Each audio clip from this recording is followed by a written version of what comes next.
자, 지금부터 집중. 제가 엄청난 치트키를 하나 알려드릴 건데요. 이거는 제가 작년에 유료 강의를 할 때 알려드린 꿀팁인데 오늘 영상에서 특별히 여러분께 풀어드립니다.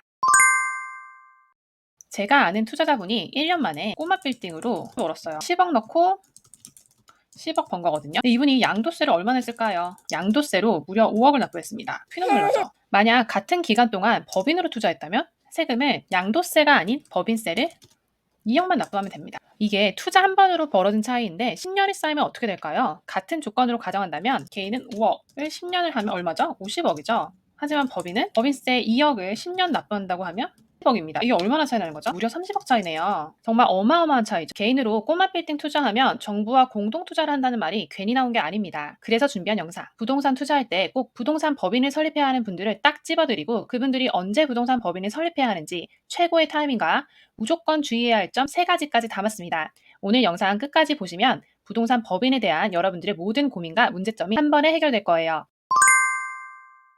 영상 본격적으로 시작하기 전에 드리는 당부의 말씀입니다. 모든 선택에 장단점이 있듯이 부동산 법인도 그렇습니다. 하지만 이 3가지에 해당하는 분들은 부동산 법인을 세워서 투자하시는 걸 추천드리니 잘 보시고 판단하시면 좋을 것 같습니다.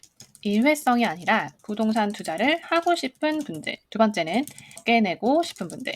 좀 구체적으로 말씀드리면 절세한 세금으로 더 투자하고 싶은 분들. 마지막은 대출을 제약 없이 편하게 받고 싶은 분입니다. 이제 하나씩 살펴볼게요. 먼저 건물에 쭉 투자하고 싶은 분들입니다. 영상 처음에 말씀드린 것처럼 내 인생에서 딱 한 번만 투자를 하고 그만둔다면 부동산 법인을 만들어서 투자를 한다고 한들 그 돈을 빼기가 어렵습니다.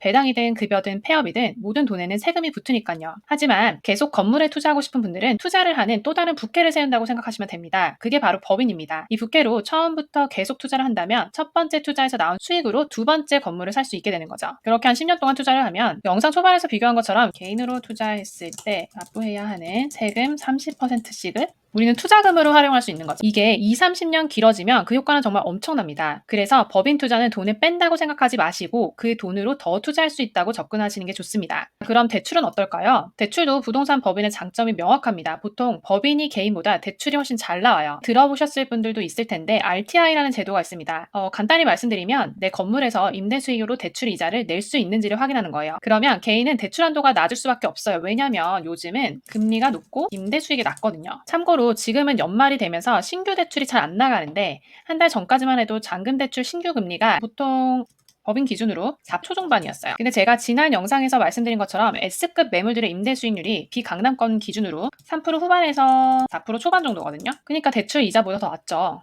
강남은 수익률이 더 낮습니다. 참고로. 그래서 대출을 잘 받고 싶어 하시는 분들도 부동산 법인을 많이 세우세요. 심지어 신규 법인도 대출이 나오거든요. 신규 법인은 실적이 아직 없으니까 대신 대표자의 소득과 신용을 봅니다. 평소에 대표자의 월 소득이 안정적이고 신용도 괜찮으면 신규 법인 대출은 크게 문제 없어요. 자, 이렇게 3가지가 모두 해당되거나 아니면 첫 번째 조건인 쭉 부동산 투자를 하고 싶은 분들은 웬만하면 부동산 법인으로 투자하시는 게 훨씬 유리합니다. 그럼 부동산 법인은 언제 설립해야 할까요? 자, 지금부터 집중. 제가 엄청난 치트키를 하나 알려드릴 건데요. 이거는 제가 작년에 유료 강의를 할 때 알려드린 꿀팁인데 오늘 영상에서 특별히 여러분께 풀어드립니다. 부동산 법인은 절대 먼저 세우시면 안 돼요. 주의할 점은 절대 투자 전에 먼저 세우지 말자. 그러면 운영비용, 기장비용이나 이런 게 있죠. 이런 게 계속 발생하고 회계연도가 마감되면 재무제표를 만들어야 하거든요. 그럼 법인의 실적표, 즉 재무제표가 생기겠죠? 이거를 보고 대출 여부를 판단하기 때문에 대출이 어려울 수 있습니다. 은행은 이익이 발생하지 않는 법인에게 대출을 해주지 않거든요. 자, 그러면 부동산 투자를 위해 법인을 세운다면 먼저 첫 번째, 개인으로 부동산 계약하고 특약에 추후에 신규 법인으로 변경하고 잔금을 치른다. 이런 조항을 쓰시고 두 번째, 계약 후 법인을 설립하는 게 가장 좋습니다. 참고로 법인 설립은 한 1, 2주 정도 걸리거든요. 여러분들이 인터넷에서 법인 설립을 검색하셔서 수수료를 비교해보시고 설립을 맡기시는 걸 추천드립니다. 셀프 설립은 정말 비추해요. 제가 해봤는데 상당히 귀찮습니다. 그래서 이제 순서를 알려드리면 개인 명의로 계약을 체결하시고 단 이때 특약을 넣으셔야 된다고 말씀드렸죠. 위에 특약을 넣으시고 그 다음에 법인을 설립하세요. 법인 설립하는 거는 계약서 일자 기준으로 1개월 이내에 하시는 게 좋습니다. 그 다음에 명의를 변경하는 거죠. 뭘로? 개인에서 법인으로. 그 다음에는 대출을 승인받고요. 은행에서. 마지막으로 잔금을 납부합니다. 이런 순으로 진행하시는 걸 추천드려요. 대출 같은 경우에는 계약 시점 전에 몇 군데 은행을 통해서 매수할 부동산과 함께 신규 법인으로 매수할 예정이라고 문의를 하면 대출 가능 금액과 조건들을 알려주실 거예요. 그 중에서 가장 조건이 괜찮은 곳과 대출 계약을 하시면 됩니다. 자, 이렇게 부동산 법인까지 세우는 방법을 알아보았는데요. 여기서 꼭 주의하셔야 할 점 3가지를 반드시 체크하셔야 합니다. 얼마나 중요한지 보여드릴게요. 첫 번째는 상가주택일 때예요. 꼬마 빌딩 중에서도 주택이 껴있는 상가주택이 있습니다. 주택이 있으면 취등록세가 4.6%에서 얼마나 올라갈까요? 네, 10%까지 중과돼요. 이거는 개인으로 매수할 때도 개인이 다주택자면 중과됩니다. 그래서 주택 부분을 용도 변경하는 등 꼭 매수 전에 확인을 하셔야 돼요. 두 번째는 법인을 세울 때 비과밀 지역에 법인을 세우자. 비과밀 지역에 법인을 세우지 않으면 취등록세가 중과됩니다. 몇 프로? 9.6%로 중과돼요. 이 조건을 조금 꼼꼼히 챙기셔야 되는데 중과 요건은 설립된 지 5년 미만이고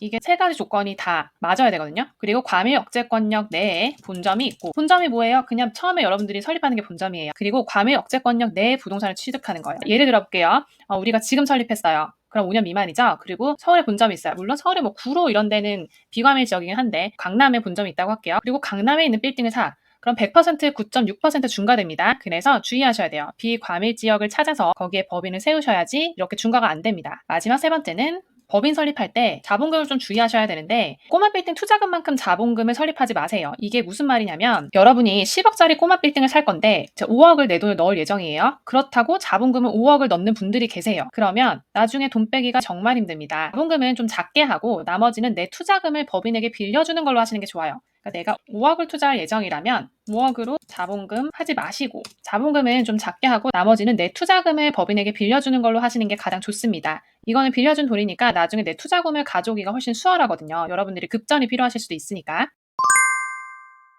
오늘 영상에는 정말 부동산 법인에 대한 모든 것을 담아보았는데요. 오늘 내용이 진짜 중요한 것들 투성이라 한번 총정리를 해볼게요. 먼저 부동산 법인을 세우는 걸 추천드리는 분들. 첫 번째, 일회성이 아니라 쭉 부동산 투자를 하고 싶은 분들. 두 번째, 세금을 적게 내고 싶은 분들, 그러니까 절세한 돈으로 더 투자하시고 싶은 분들이시죠. 그리고 세 번째, 대출을 제약 없이 편안하게 받고 싶은 분들. 이 세 가지입니다. 특히 무엇보다 쭉 건물 투자를 하시고 싶은 분들은 세우시는 걸 추천드려요.